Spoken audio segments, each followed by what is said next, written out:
국내에서 두 번째로 신종 코로나 바이러스 감염자가 나왔습니다. 중국 우한에서 근무하다 그제 귀국한 50대 남성으로 한국인으로는 첫 번째 확진입니다. 현재까지 69명이 이 남성과 접촉한 것으로 파악됐으며 보건당국이 증상 여부를 조사하고 있습니다. 봉쇄령이 내려진 중국 우한의 병원들은 몰려드는 환자들로 전쟁터로 변했습니다.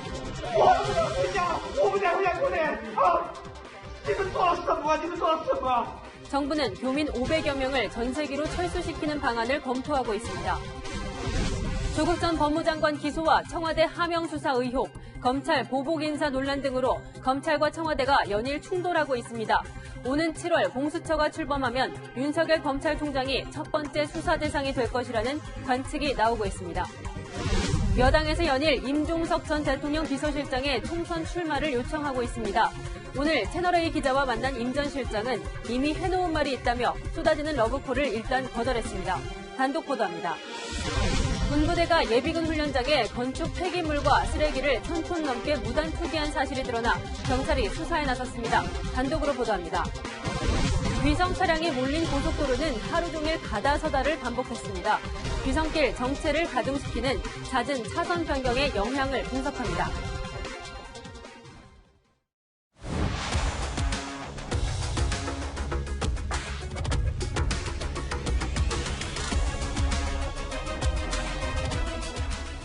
여러분 안녕하십니까? 뉴스의 동정민입니다. 설 연휴 첫날인 오늘 국내에서 신종 코로나 바이러스 확진자가 추가로 발생했습니다. 첫 확진자는 중국 우한에서 입국한 30대 중국인 여성이었죠. 이번엔 우한에서 근무하고 돌아온 50대 한국인 남성이었습니다. 한국인 첫 확진자가 나온 건데 보건복지부에 나가 있는 취재기자 연결해 알아봅니다. 김태현 기자, 두 번째 확진자의 감염 경로도 파악이 됐습니까? 네, 아직 이 정확한 감염 경로는 확인되지 않았습니다. 다만 보건당국은 두 번째 확진자가 중국 우한에 머물 당시 감염됐을 가능성을 제기했습니다. 우한시에 머무는 도중에 화난 해남을 시장에 방문한 적은 없었으나 같이 근무하는 동료, 현지 중국인 직원이 많았다고 합니다. 감기 증상이 있는 환자가 있었다고 하여 두 번째 확진자는 55살 한국인 남성으로 지난해 4월부터 중국 우한시에서 근무를 해왔습니다. 우한시에 있던 지난 10일부터 목감기 증상을 처음 느껴 19일 현지 의료기관을 방문했지만 체온은 정상이었습니다. 이 남성은 이틀 전인 그제 저녁 상해를 거쳐 김포공항으로 입국했고 검역 과정에서 발열 증상이 확인돼 능동감시 대상자로 분류됐습니다. 지금은 국가지정 격리병동에서 치료를 받고 있는데 위중한 상태는 아닌 것으로 알려졌습니다. 현재까지 이 남성과 접촉했던 것으로 파악된 사람들은 모두 69명입니다.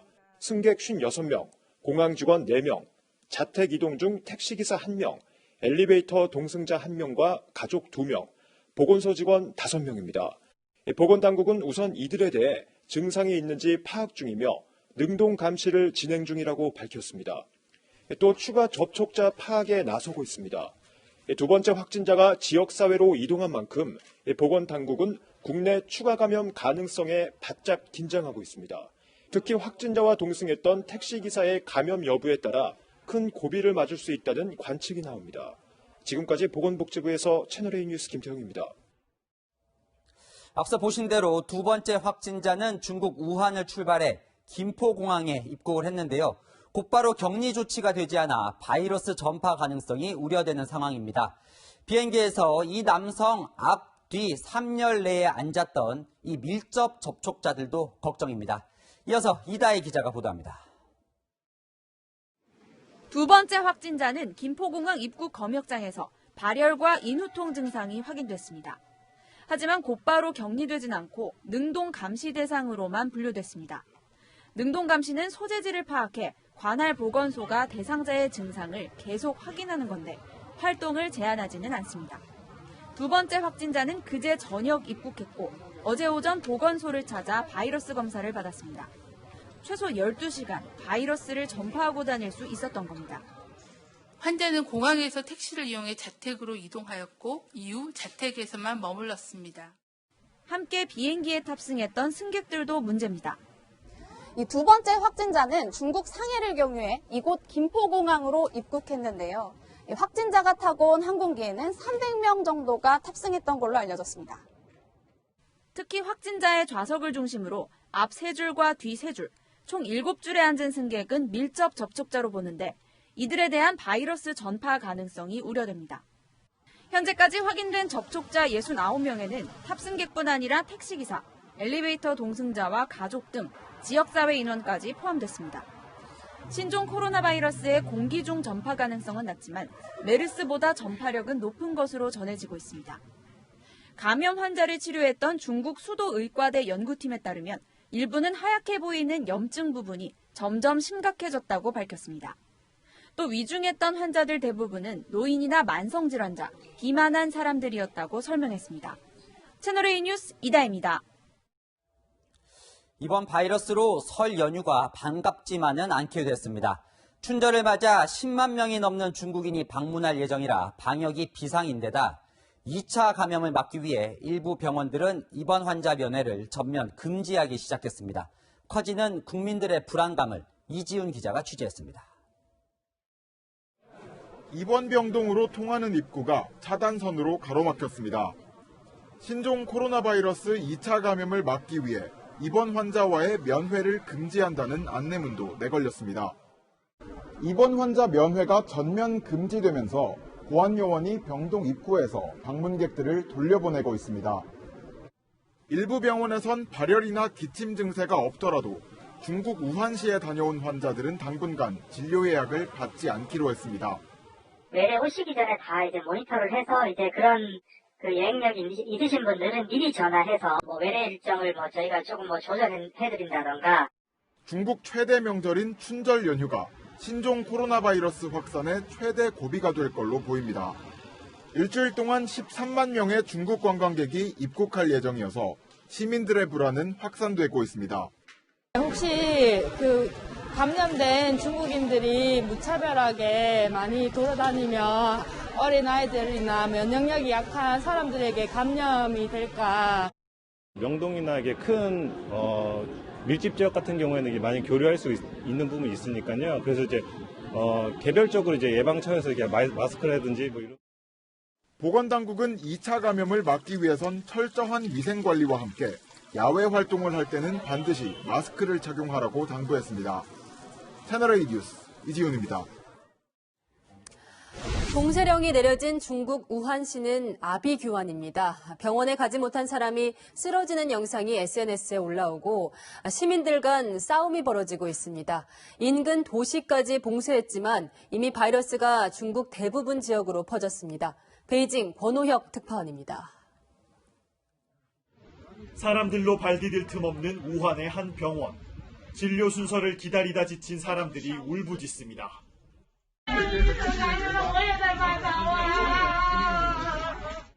쓰러지는 사람들 모습이 담긴 동영상까지 SNS에 올라오고 있습니다. 의료진도 답답하기는 마찬가지.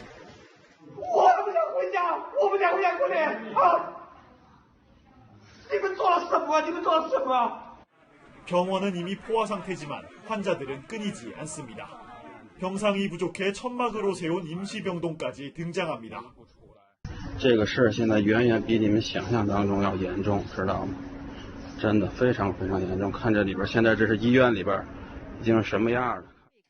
급기야 중국 당국은 2003년 사스 때처럼 환자들을 수용할 새 전문 병원을 짓기로 했다며 2주 안에 완공할 것이라고 발표했습니다. 一夜之间300台挖机. 우한 시내의 거리와 마트에선 마스크와 생활용품 사재기에 나선 시민들 간의 몸싸움까지 벌어졌습니다.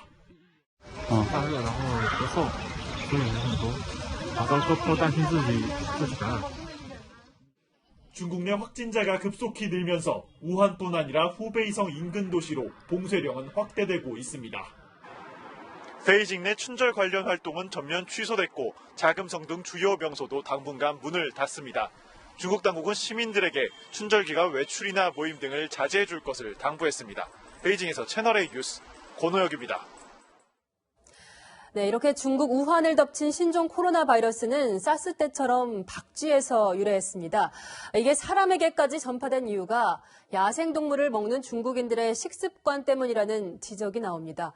어떤 야생동물이 시장에서 식용으로 거래되는지 김민지 기자가 보여드립니다. 중국의 한 대형 농산물 도매시장, 막 잡혀온 신선 매물이라며 멧돼지가 나와 있습니다. 그 옆에는 여우, 담비, 오소리들이 우리 안에 갇혀 있습니다. 중국에서 야생동물 거래는 불법입니다. 그러나 오랜 식습관 탓에 지금도 공공연히 거래가 계속되고 있습니다. 신종 코로나 바이러스를 퍼뜨리는 매개체로 지목된 대나무쥐나 뱀도 어렵지 않게 볼 수 있습니다.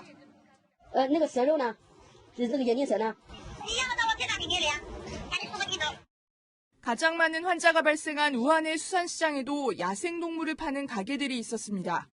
식용동물을 파는 점포의 메뉴판에는 동물별로 가격이 상세히 나오는데 산채로 사면 더 비쌉니다. 부위별 가격도 다르고 도축해서 집까지 배달해드린다고도 써 있습니다. 중국 SNS에는 박쥐 등 야생동물 취식자들이 바이러스를 옮기는 주범이라는 비난글이 쏟아지고 있습니다. 有些的人到人，这个病毒呢，环境呀、人体呀各方面综合适应了人体了，有些的人传人。那么发展到今天，这个时候呢，已经我们看到了。 사양 고양이 요리를 좋아하는 광둥성 사람들의 식습관이 2003년 사스 사태에 영향을 미쳤다는 게 전문가들의 의견입니다. 이번 신종 코로나 바이러스 사태 이후 일부 지방정부들은 야생동물 거래 금지를 뒤늦게 발표했지만 근절될지는 의문입니다. 채널A 뉴스 김민지입니다.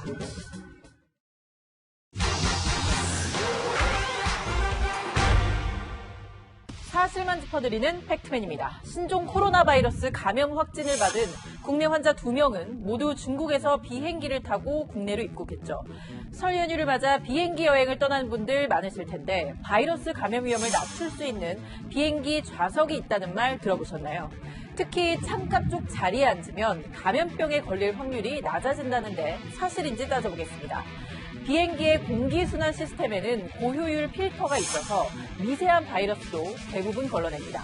게다가 공기 흐름도 승객 머리 위에서 아래로 흐르면서 일종의 공기 커튼 역할을 하기 때문에 바이러스가 공기 중으로 확산되기는 쉽지 않습니다.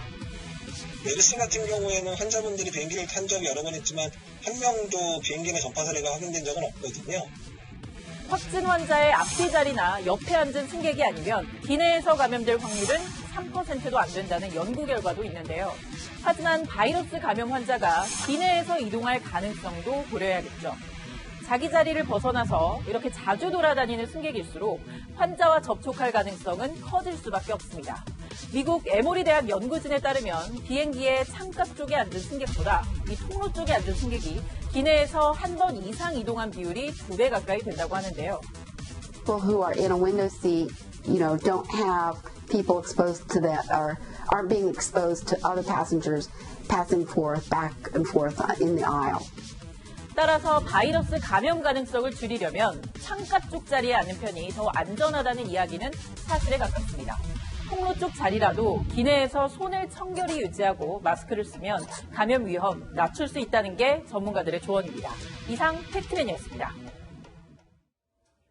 지금부터는 청와대와 법무부, 검찰 간부에 포위당한 윤석열 검찰총장 속보 집중 보도해드리겠습니다. 추미애 법무부 장관이 임명한 이성윤 서울중앙지검장이 상관인 윤석열 검찰총장에게 보고하지 않고 추 장관에게 직접 사무보고를 한 정황이 포착됐습니다. 윤 총장은 상당히 불쾌해했다는데요. 최주현 기자의 단독 보도입니다. 최강욱 대통령 공직기강 비서관을 어제 재판에 넘긴 서울중앙지검 수사팀은 이성윤 서울중앙지검장을 이른바 패싱했습니다. 추미애 법무부 장관은 어제 오후 7시쯤 이 지검장의 사무보고를 확인한 결과 날치기 기소라며 감찰이 필요하다고 밝혔습니다. 이 지검장이 결재 패싱 과정을 사무보고한 사실이 추 장관을 통해 공개된 겁니다. 그런데 그로부터 1시간 뒤인 어제 오후 8시쯤 이 지검장은 대검찰청에 직원을 보내 문서 하나를 제출했습니다. 바로 윤 총장에게 제출할 사무보고였습니다. 이 서류는 5분 만에 철회한 것으로 확인됐습니다. 검찰보고 사무규칙에 따르면 이지검장은 상급 검찰청장인 윤 총장과 법무부 장관에게 동시에 보고해야 하는데 뒤늦게 제출한 겁니다. 특별한 사유가 있을 때에만 장관에게 먼저 보고할 수 있는데도 이지검장은 아직 사유를 밝히지 않고 사무보고도 제출하지 않았습니다. 이지검장은 오는 27일 다시 보고하겠다고 밝힌 것으로 알려졌습니다. 윤 총장은 불쾌해한 것으로 전해졌습니다. 이지검장의 윤석열 패싱과 5분 만에 철회를 두고 검찰 내 갈등이 증폭되고 있습니다. 법조계에서는 추 장관에게 제출한 사무보고가 사실에 부합하는지 그 내용을 확인해 볼 필요가 있다는 지적이 나옵니다. 채널A 뉴스 최주현입니다. 어제 발표된 검찰 인사는 다음 달 3일자로 적용됩니다. 그전까지 수사 속도를 높이겠다는 윤석열 수사팀과 그전까진 검찰 수사에 아예 응하지 않겠다는 청와대. 일전 불쾌의 의지로 맞서고 있습니다. 이어서 최선 기자입니다.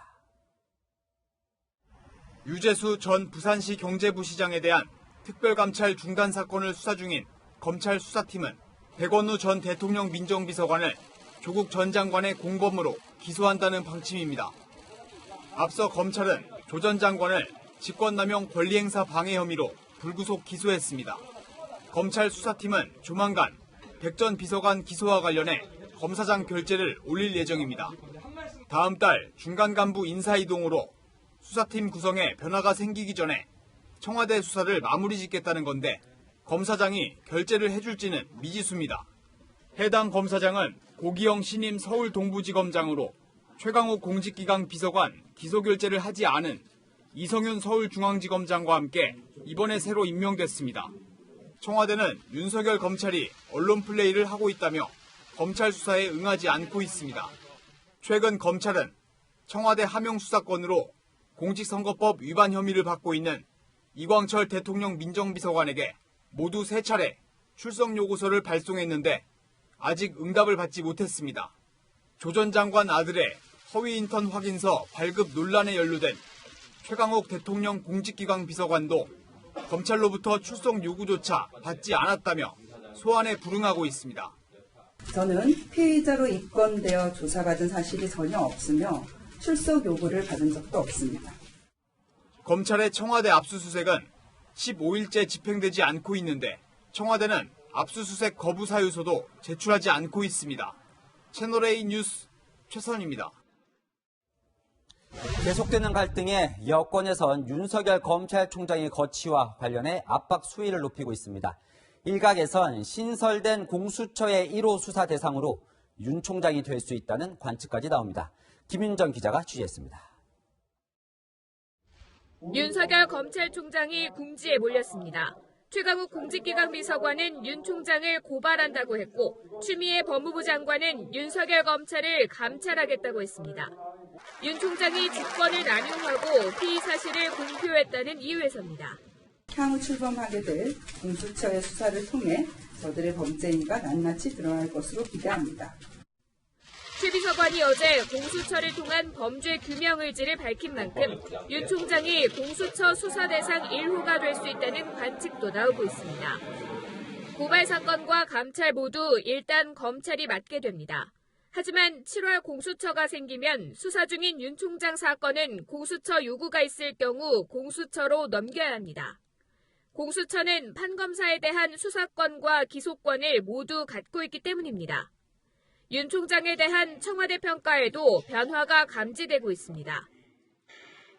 다만 그 한 건으로 저는 윤석열 총장을 평가하고 싶지 않습니다. 대통령이 추미애 법무부 장관과의 인사협의 불협화음에 대해서는 문제 삼지 않겠다고 했지만 최강욱 비서관 기소로 상황이 달라질 수 있다는 겁니다. 청와대 관계자는 윤 총장을 평가할 부분이 건건이 쌓이고 있다며 윤 총장 평가가 나빠지고 있음을 내비쳤습니다. 청와대는 윤 총장 고발과 감찰에 대해 검찰과 법무부가 알아서 할 일이라며 선을 긋고 있습니다. 채널A 뉴스 김윤정입니다. 황교안 자유한국당 대표는 긴급 기자회견을 열고 정권이 검찰에 암세포를 심으며 검찰 무력화에 나섰다며 특검을 추진하겠다는 뜻을 밝혔습니다. 야권의 반발, 성시온 기자가 보도합니다. 황교안 자유한국당 대표는 검찰 인사를 암세포 심기라고 표현했습니다. 암세포를 검찰 곳곳에 심어 스스로 자멸토록 하는 야비한 행태를 벌이고 있습니다. 측근 수사를 막기 위해 기존 수사팀을 해체하고 윤석열 검찰총장 감찰 방침까지 밝히며 식물 검찰 만들기에 나섰다는 겁니다.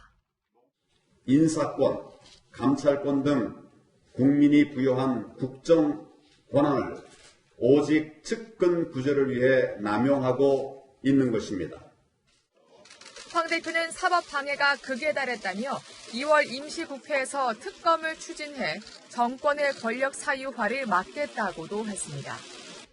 새보수당은 최강욱 청와대 공직기강 비서관과 추미애 법무부 장관을 겨냥해 자신들은 정당하고 윤석열 총장의 지위는 날치기 기소라는 법치 내로남불이 가관이라고 비판했습니다. 정의당도 최 비서관의 혐의는 외압 없는 공정한 수사로 밝혀져야 한다며 정권의 개입을 우려했습니다. 진중권 전 동양대 교수는 윤 총장을 고발하겠다는 최 비서관을 향해 천하의 잡범이 청와대에 있다고 큰소리친다.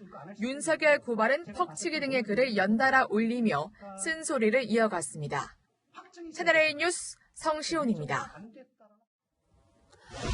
더불어민주당이 총선 불출마를 선언한 임종석 전 대통령 비서실장에게 출마를 강하게 요구하고 있습니다. 일각에서는 출마 가능성이 90%라는 말까지 나옵니다. 본인의 생각은 어떤지 황아람 기자가 오늘 임 실장을 만나 출마에 대한 생각을 들어봤습니다. 저는 총선에 나가지 않겠다고 결심한 이후에는 산에도 많이 다니고 집에서 요리도 하고 지난해 11월 불출마를 선언하고 민주당 정강정책 방송연설에서도 불출마를 다시 밝힌 임종석 전 대통령 비서실장을 채널A가 찾아가 만났습니다. 민주당의 출마 요구가 전방위적으로 이어지고 있어 불출마 생각이 바뀌었는지 다시 물었습니다. 임 실장은 방송연설을 보지 않았느냐면서 이미 해놓은 말이 있기 때문에라고 짧게 답했습니다. 방송연설에서 불출마 이유를 상세히 밝힌 만큼 불출마를 번복할 수 없다는 뜻으로 풀이됩니다. 민주당의 출마 요구에 대해 추가로 묻자 임 실장은 여기까지만 하자며 말을 아꼈습니다. 민주당은 임 실장의 출마 가능성은 90%라며 분위기를 띄우고 있습니다. 대단히 잘 훈련된 분이시고 매력 있는 분이셔서 도움을 주셨으면 하는 바람을 저도 가지고 있습니다. 또 정당을 완전히 떠나신 건 아닌가 싶습니다. 제가 모시려고 그러죠.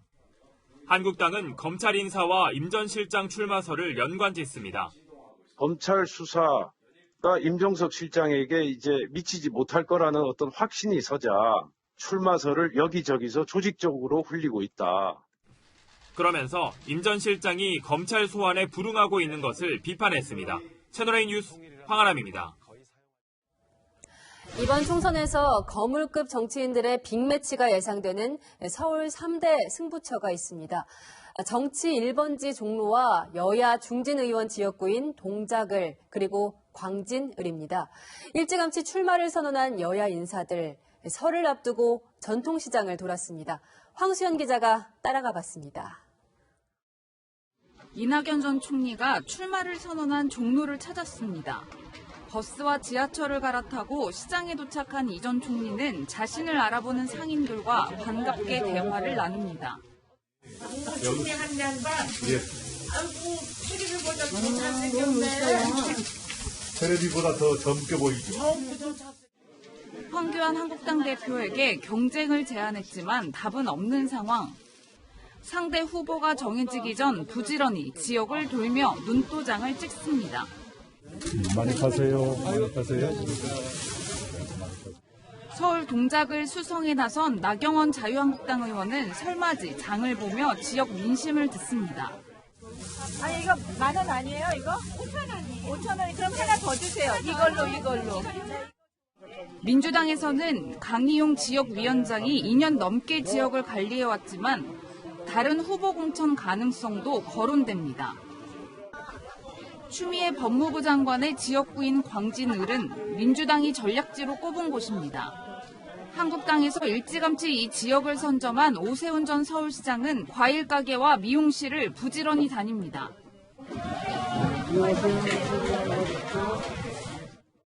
오 전 시장은 SNS에 딸과 함께 춤을 추는 동영상을 올리며 친근한 이미지도 부각했습니다. 채널A 뉴스 황수연입니다.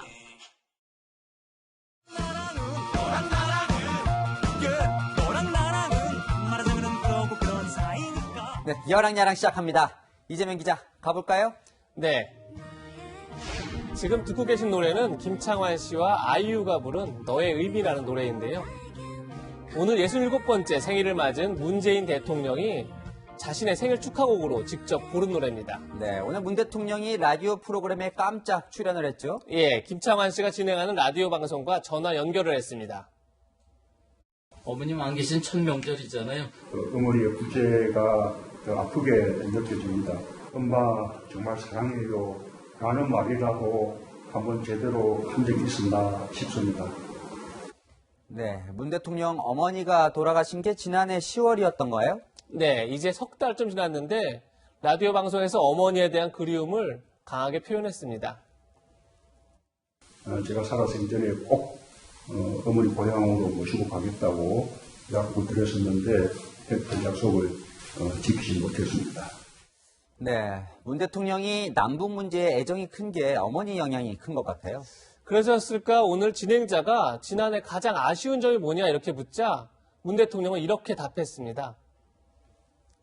우리 국민들 삶이 더 나아지지 못한 것도 아쉽지만 특히 좀 아쉬웠던 것은 북미 대화가 잘 풀리지 않았던 것이 아주 아쉽습니다. 특히 하노이 정상회담이 빈손으로 끝난 것이 무엇보다 아쉬웠습니다. 그런데 이 발언은 듣기에 따라 그렇다면 민생보다 북한이 먼저냐 이렇게 반박할 여지도 있어 보입니다. 황교안 대표는 며칠 전에도 이런 비판을 했었죠. 문재인 정권의 머릿속에는 오직 북한 바라보기만 있었습니다. 우리 국민들이 우려하는 북핵의 위협이나 한미동맹의 파괴는 안중에도 없었습니다. 네, 그래도 라디오 들어보니까 어제 부인인 김정숙 여사와 같이 장을 보면서 물가도 살펴봤다, 뭐 이렇게 얘기를 하던데요? 예, 지금 보시는 것처럼 김정숙 여사는 꼼꼼하게 물건을 살펴보고 문재인 대통령은 쇼핑카트를 끌고 뒤따르는 모습이 영락없는 중년 부부의 장복이었는데요. 네, 그러네요. 하지만 일각에서는 청와대와 검찰이 정면 충돌하고 있고 중국산 신종 코로나 바이러스도 위협적인 상황에서 대통령 일정이 너무 한가한 것 아니냐 이런 지적도 나옵니다. 오늘 진중권 전 교수는 최근 대통령의 일정을 하나하나 언급하면서 지금 나라에 무슨 일이 벌어지는지 모르고 있는 것 아니냐 이렇게 꼬집기도 했습니다. 네, 다음 주제로 넘어가 볼까요? 예, 손혜원 의원의 저주가 통한 걸까요? 꼭 1년 전 목포 부동산 투기 의혹이 불거졌을 때 손 의원은 이렇게 말했습니다.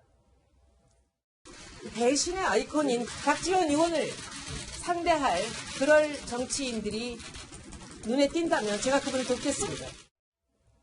네, 이번 총선에서 박지원 의원을 떨어뜨리겠다는 건데 목포 분위기는 좀 어떤가요? 예, 최근 여론조사 결과를 보면 손 의원의 저주가 어느 정도 통한 것 같습니다. 3작 가상 대결에서 민주당 김원희 전 서울시 정무부시장이 가장 앞섰고 박 의원은 현재 비례대표인 정의당 윤소아 의원에 이어 3위를 기록했습니다. 민주당 후보가 바뀌어도 결과가 크게 달라지지 않았습니다. 네, 그러니까 박지원 의원이 이렇게 앞서가지는 못하네요. 네, 민주당 우기종 전 전남부지사가 가장 앞섰습니다. 다만 이번에는 박 의원이 윤 의원을 앞서 두 사람이 엎치락 뒤치락하는 그런 양상입니다. 네, 정의당 원내대표죠. 윤소아 의원도 지역구를 목포로 정했나 보죠? 네, 윤소아 의원은 지난주 박지원 의원을 향해 이렇게 말했습니다. 박지원 의원님의 뜻을 이어서 열심히 하겠습니다. 이번 선거에서 같이 좀 모시고 가고 싶은데 한 사람밖에 갈 수 없는 안타까운 현실에 어찌할 수가 없는 제 심정을 예, 박지원 의원과의 승부에 자신이 있다는 건데 흥미로운 건 이 발언을 한 장소가 바로 박지원 의원의 출판 기념회였다는 겁니다. 그러니까 경쟁자를 초대한 박 의원이나 면전에서 저렇게 얘기한 윤 의원이나 정말 대단한데 나름 정치 고수잖아요, 박 의원. 무슨 묘수가 있을까요? 예, 최근에 계속 신당 창당 가능성을 띄우고 있습니다. 절실한 중도정당? 중도 보수 예. 신당을 만들어서 제3세력을 만들자. 거기에 당대표를 맡아주시라. 그랬더니 김종인 위원장은 오히려 저보다 박지원 대표가 해라. 대한신당을 창당한 게 열흘 전인데 또 신당을 만든다고요? 예, 대한신당 지지율이 좀처럼 오르지 않고 있죠. 지금 보시는 것처럼 목포 시민을 대상으로 한 여론조사에서 대한신당 지지율은 정의당의 절반에도 미치지 못하는 그런 상황입니다. 그러다 보니 또 신당 창당으로 포장지를 바꾸겠다 이런 구상인 것 같습니다. 손혜원 의원은 지난해 8월 호남이 이번에 또 속겠느냐 이렇게 전망하기도 했습니다. 예, 내일 주고받게 될 세뱃돈도 봉투보다 그 안에 담긴 액수가 중요하죠. 신당 창당이라고 다르겠습니까? 오늘의 한마디는 포장지보다 내용물 이렇게 정했습니다. 네, 정치 구단의 3개월 뒤 운명이 지금부터 벌써 궁금해지네요. 지금까지 여랑야랑이었습니다. 육군 52사단이 건축 폐기물을 무단 투기한 사실이 확인돼 경찰이 수사에 나섰습니다. 개발 제한 구역으로 묶인 훈련장 신축 부지에 각종 쓰레기를 불법 매립한 겁니다. 쓰레기를 감추기 위해 흙을 덮고 평탄화 작업을 했다는 의혹도 있습니다. 정현우 기자의 단독 보도입니다. 육군 52사단 예비군 훈련장 신축 공사장입니다. 군은 오는 6월 이곳에 지하 1층, 지상 4층 규모의 부대 건물을 짓기로 하고 2018년 공사를 시작했습니다. 그런데 공사장엔 부서진 벽돌 조각이 나뒹굴고 무릉덩이엔 기름이 둥둥 떠 있습니다. 이곳엔 폐 비닐 같은 쓰레기는 물론이고 철근이 박힌 콘크리트 덩어리까지 묻혀 있습니다. 확인한 폐기물 양만 1000톤이 넘습니다.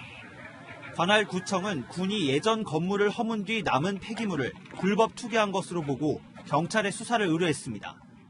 공사 주체인 52사단과 시공사인 국방부 산하 국방시설본부 모두 수사 대상입니다. 언제 어디서 그게 반입이 돼갖고 폐기물을 싸놓은 건지 모르고 있습니다. 수학개발 기관으로 고발 조치는 해놓은 상태입니다.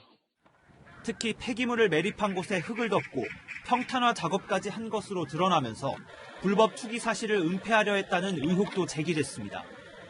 남부시설단에서 현장을 관리하고 공사하는 곳이기 때문에 사단에서 정확한 정보를 파악하기가 어려워서 국방부는 공사에 사용할 토사에 폐기물이 일부 섞여 있었을 뿐이라며 불법 투기는 아니라고 해명했습니다.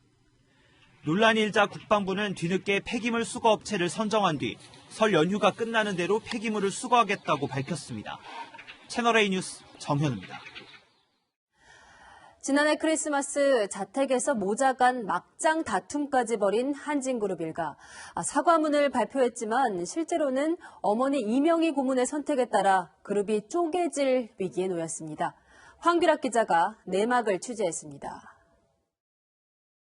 가족들끼리 잘 협력해서 사이좋게 이끌어 나가라고 말씀하셨습니다. 고 조양호 회장의 유훈과 달리 경영권 갈등이 불거지고 있는 한진가. 지난달에는 조원태 회장이 어머니인 이명희 정석기업 고문을 만나 크게 다툼을 벌이기도 했습니다. 두 사람의 사과문 발표로 갈등이 봉합되는 듯 보였지만 그게 아니었습니다. 한진그룹 관계자는 최근 이명희 고문의 정석기업과 한진그룹 사이에서 정기적으로 오가던 경영 관련 보고와 결제가 중단됐다고 말했습니다. 이 때문에 한진그룹이 사실상 분리수순을 밟는 것이 아니냐는 관측이 나옵니다. 가족들 모두 지주회사인 한진칼의 대주주인데 보유 지분이 비슷비슷해 다른 대주주와 어떻게 손을 잡느냐에 따라 경영권 주인이 결정되기 때문입니다. 특히 조현아 전 부사장과 최근 접촉한 것으로 알려진 최대 주주 KCGI는 조원태 회장이 오는 3월 열릴 주주총회를 대비해 임직원을 동원하고 있다며 비판의 끈을 놓지 않고 있습니다.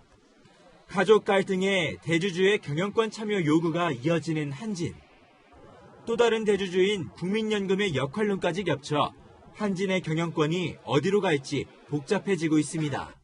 채널A 뉴스 황규락입니다. 걸어가면서도 스마트폰 하는 사람을 스몬비족이라고 하죠. 자녀까지 위험할 수 있습니다. 같이 걷던 5살 아들이 공사장 구덩이에 빠진 줄도 모른 스몬비족 아빠가 뒤늦게 가슴을 치는 일이 벌어졌습니다. 오늘의 세계 박선영 기자입니다. 쓰촨성의 한 공사장 인근. 흙탕물이 고여있는 이곳에서 지난 9일 익사한 5살 아이의 시신이 발견됐습니다. 현재 공안의 조사 결과 구덩이에 빠질 당시 아이는 혼자가 아니었습니다.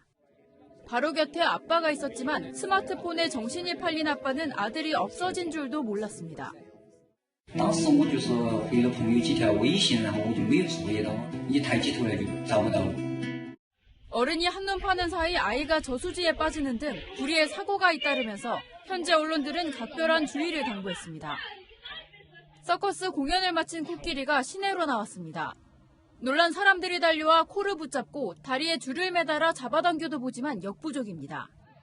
러시아에서 벌어진 코끼리 탈출 소동은 10명 가까운 사람들이 힘을 합친 뒤에야 마무리됐습니다. Hydrothermal explosion is about to melt your face off. 디즈니가 최근 개봉한 애니메이션에서 익숙한 음악이 들립니다. 한국의 걸그룹 트와이스의 노래가 배경음악으로 깔립니다. 애니메이션 주인공이 가상의 한국 드라마를 자주 본다는 대목도 나옵니다. 코끼리 1000마리가 앞에 있어도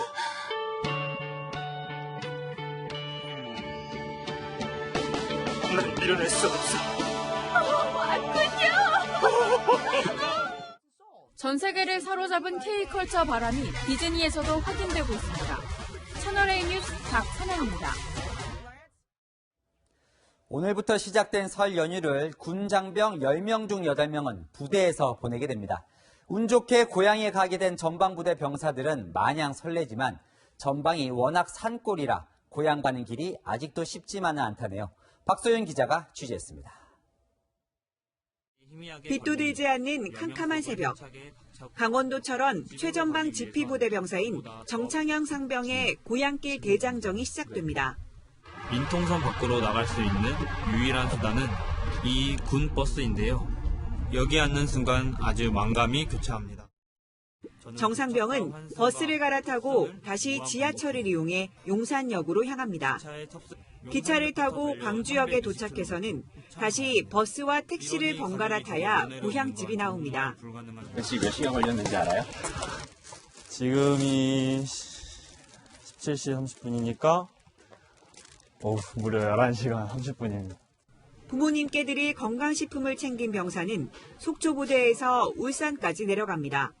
속초에서 바로 내려가면 그래도 빨라도 한 8시간 정도. 고향까지 한나절이나 걸리지만 그래도 이들은 설 연휴를 가족과 보낼 수 있는 운 좋은 병사들입니다. 장병의 80%는 부대에서 명절을 보내야 하기 때문입니다.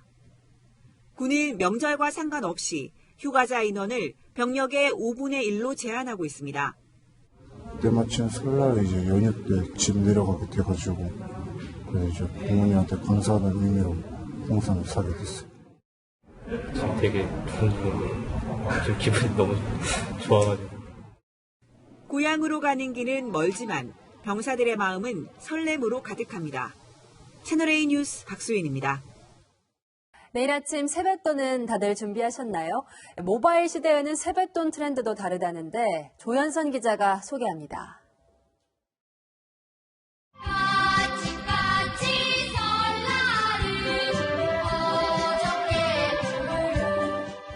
설날 세배를 하면 덕담과 함께 건네는 세뱃돈.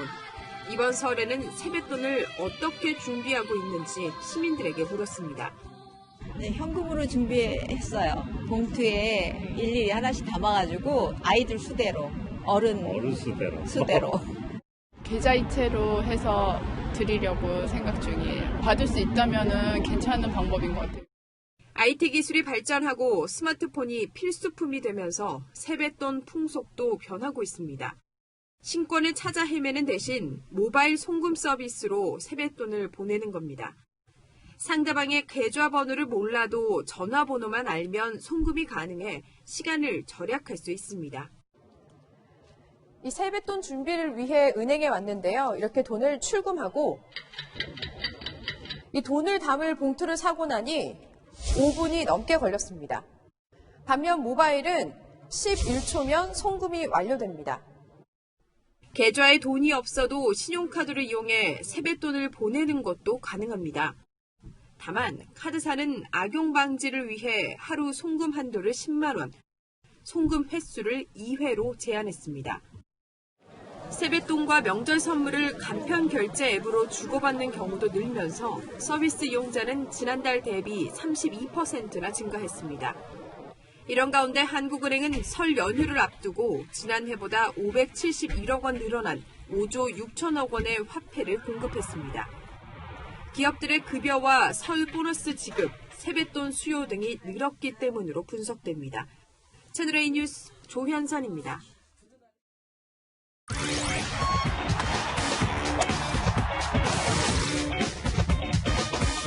여러분 안녕하십니까? 스포츠 뉴스입니다. 보는 사람도 어깨를 들썩이게 만들 만큼 흥겨운 스포츠 댄스.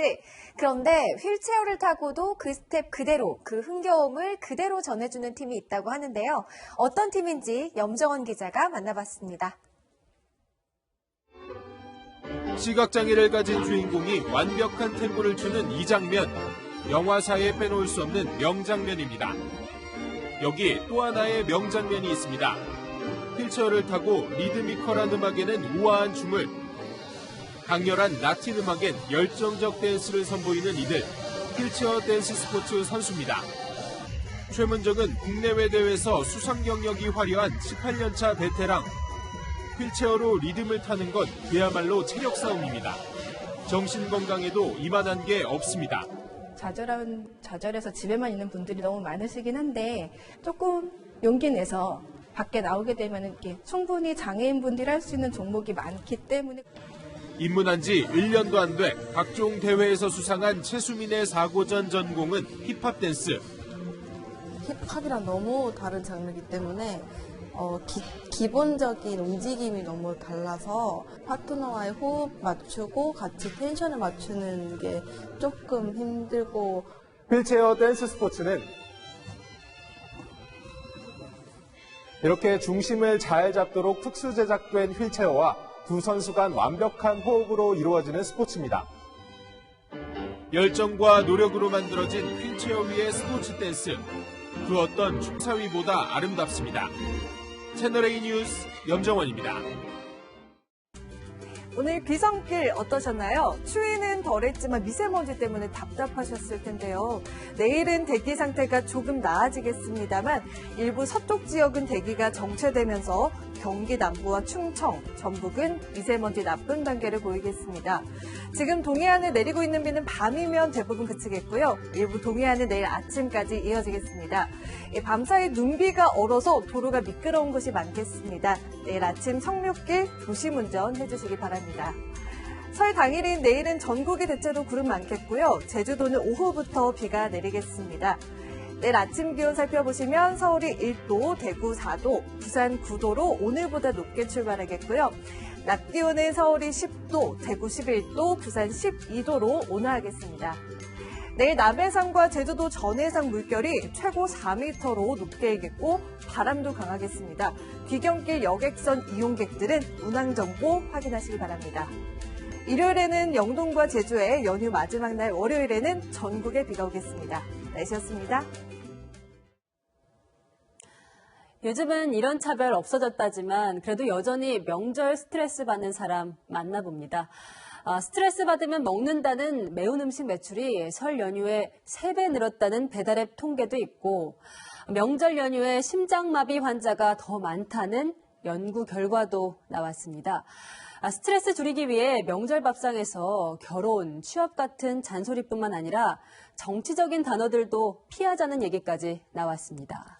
이런 고민을 나눈 댓글이 눈에 띄었습니다. 매일 같이 사는 사람들도 아닌데 무슨 이야기를 할까? 비슷한 고민 또 있었습니다. 생각이 다른 정치 이야기로 다투고 형식적인 걱정으로 오히려 마음을 상하게 하는 건 할 말이 없기 때문이라는 겁니다. 이번엔 서로 기분 좋을 말 한번 고민해보고 가족 친지들을 만나시는 건 어떨까요? 내일도 뉴스에입니다.